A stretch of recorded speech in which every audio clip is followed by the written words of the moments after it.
Hello, today we'll be looking at what's in this little box from ViFly. This is the second of 3 things that arrived over Christmas from ViFly. But just before we get into that, a quick reminder, please like or dislike this video if you didn't like it. Comment down below, don't forget to subscribe, and if you can find that little bell icon, click on it and it might do something depending how YouTube feels about that today. This is, I'm very excited to say, a beeper. Now, people have accused me of really liking beepers. I don't particularly like beepers, but what I do like is the ability to find my quad easily if it goes down. I found that if I was scared of not being able to find it, then I would take much less risks with my flying. But if I'm confident about getting the quad back, then I will be a little bit more crazy, because at least I can find it again. So one of these beepers has its own battery. So the idea is, and many people say, well, what's the point of that? I've got like D-shot beeping, so if I do that, these little motors will basically do a little chirp. It's not very loud. It'd be very difficult to find if you're like 100 meters away, if it was in long grass. If you're sort of 10 feet away, fine, but otherwise you need something louder.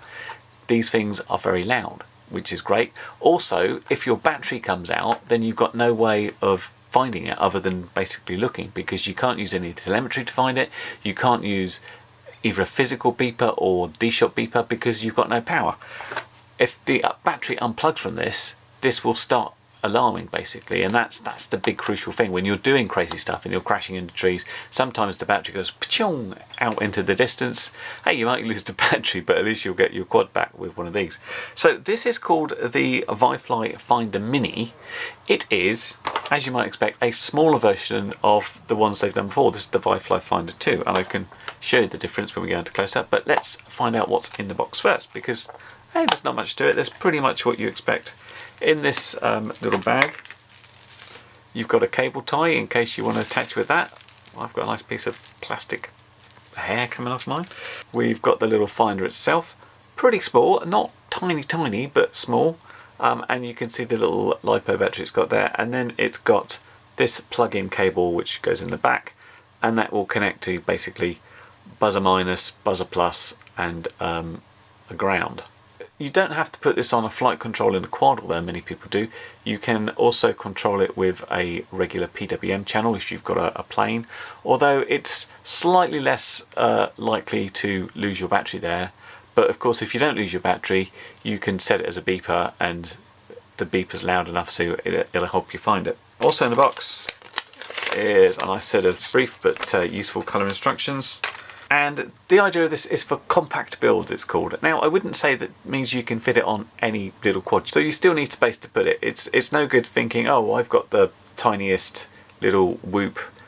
You still need to be able to squeeze it in there somehow or attach it somewhere. So just bear that part in mind. But let's go to close up first off. We'll have a bit of a closer look. We'll see how it compares to the big finder in terms of size, and then we can do a comparison with some noises from like D-shot beeper versus this, and we'll think about what quad to put it in so we can test it out. So down the close up, and here's the ViFly Finder Mini, and you can see we've got the beeper there. This is the little LiPo battery that basically charges as you fly. You've got a button here that's you can manually turn it off, or you can basically plug the battery in for a certain amount of seconds and that unplugs it. Now when we compare it to the ViFly Finder 2, you can see there's certainly a size difference. Generally the same functionality. This has got a little LED here, so when it's dark this sort of flashes as well, which is, you know, another possible way of finding your quad. Although generally speaking, when it's dark, if you haven't found it by then, I kind of give up and wait for the morning. But yeah, now this has a bigger looking sounder, and ViFly basically bought theirs out on the basis it was the loudest, and thus it was a little bit bigger than other ones. So I thought of this at first about like putting it in small quads, and I think that's possibly where I might aim for. But a possible use on this one is just to go into places where the bigger one can't, and an example of this is here. This is HCNRC Batman, and in here I've got one of the original little things, the Hellgate beeper, which is kind of what everything else is based around, and that just wouldn't have gone in there. I just don't have the space for it. You can see we haven't got much space there. Didn't want to put it at the back, so I found a space for it there. Now this one that is about the same size, and that would easily go in there. I can practically shove it in there now with the other beeper still in. So as far as going into like 5-inch quads, that is again another option. Of course, I'm interested to know what is the difference in the sound between these two. So I thought we might measure that, and I've actually done a video where I measured lots of beepers and sort of looked at their various things. I'll put a link up here so you can check it out if you want to. But in the meantime, what I thought I might do is some testing, and this might be something this is going to go into. And now normally when I do a beeper test, I would fit the beeper, I would go out, I'd lose my quad on purpose. I say lose it, crash it basically, and then see how far away it is before I can hear the beeping. Now, aside from the fact I can't walk far enough, we're locked down at the moment, so I can't go out and fly. But again, this is a quad that I might put it into. This is a little 6S quad that can fly for about 10 minutes on 6S battery, so I could go a long way away. And obviously getting a beeper in there is not really going to work, and to be quite honest, it is quite a squeeze. I think I can get it there, but you know, it's not easy. So on this one I've been using the sort of ones that I'd attach to the battery. This is like a movement based one, but having something that just sits in there all the time is good. But I wanted to show this one about how loud the D-Shot beeper is, and then we can look at how loud this is and then versus that one, so we get a little roundup. Now last time I did this I used a set distance of 10 centimeters between the beeper and my phone, running a little app called Decibel X, which I'm going to do the same thing. Now it might not be super accurate, but at least if we use the same way of doing it we can compare amongst each of the others, so that's what I'm going to do. Now people often freak out when they see me plug things in with a battery when I'm down here. I've also got the radio plugged in, so nothing's going to go crazy. It's not like I'm not in control of it, but that's just me. You know, I've been flying these a while. I trust them when they're hooked up to the radio. If you want to take your props off to do anything like that, just please be my guest. Okay, we're plugged in, we're running. You can probably see that my voice is being picked up by that as sort of 60 odd decibels, so let's turn the beeper on. This is the D-Shot beeper and these little motors.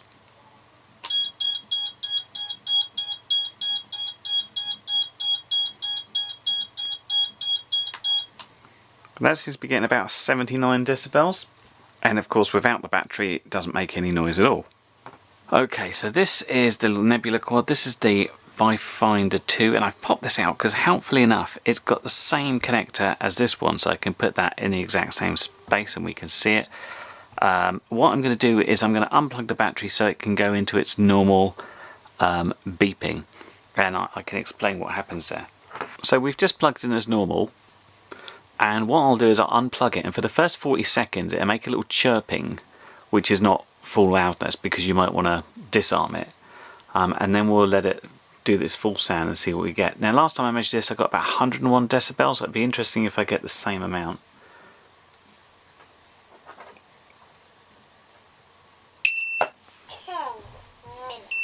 Telemetry lost.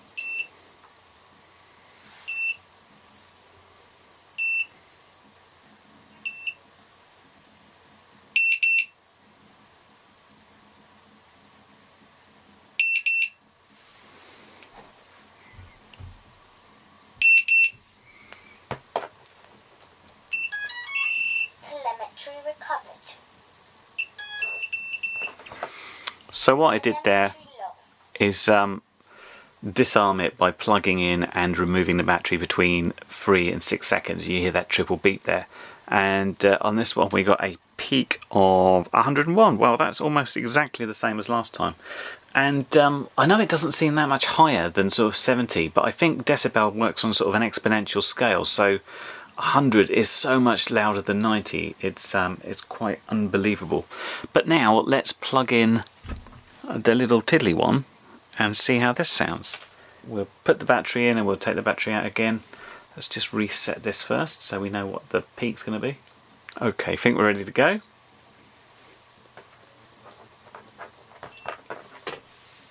Telemetry lost.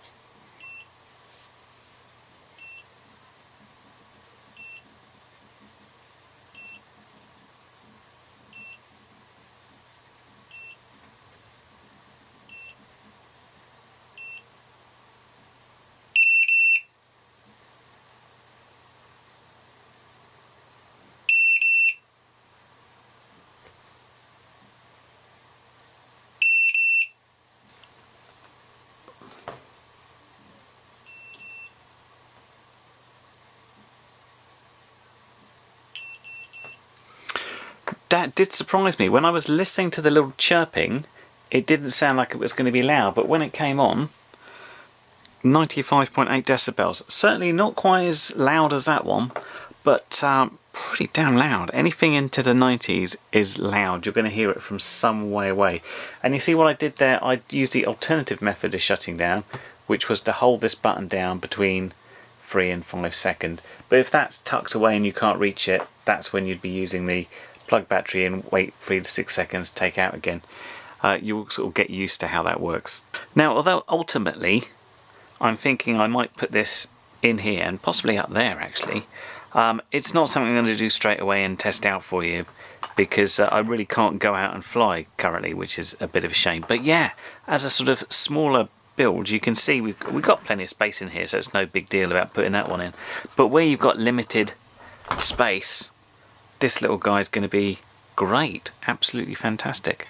Very impressive. Not as loud as this one, but fairly loud, and certainly on par with the normal ones. When I measured the Hellgate in my previous test, it came out at 93.9, so a little bit louder, but that is plenty enough to find it from a distance. And if you want to watch me basically traipse around a field, or sometimes I got my daughter to take the quad out and hide it somewhere just so I didn't know, and I went round and found it. You can look at this playlist here and you'll see me wandering all around the field, and it really does work. So whatever you're doing, whatever you're flying, if you can put a battery backed beeper on it, because of course as long as your battery is intact, you've got a pretty good chance of finding it. But when you have a big smash and that battery comes out, if you haven't got something with a battery on that's going to start beeping, you are screwed. And obviously if the battery doesn't come out, you can still use it as a regular beeper, but it's a very, very loud beeper, so you'd be able to find it that way a lot easier. But you'd get the telemetry and use your goggles and everything else to try and get it that way.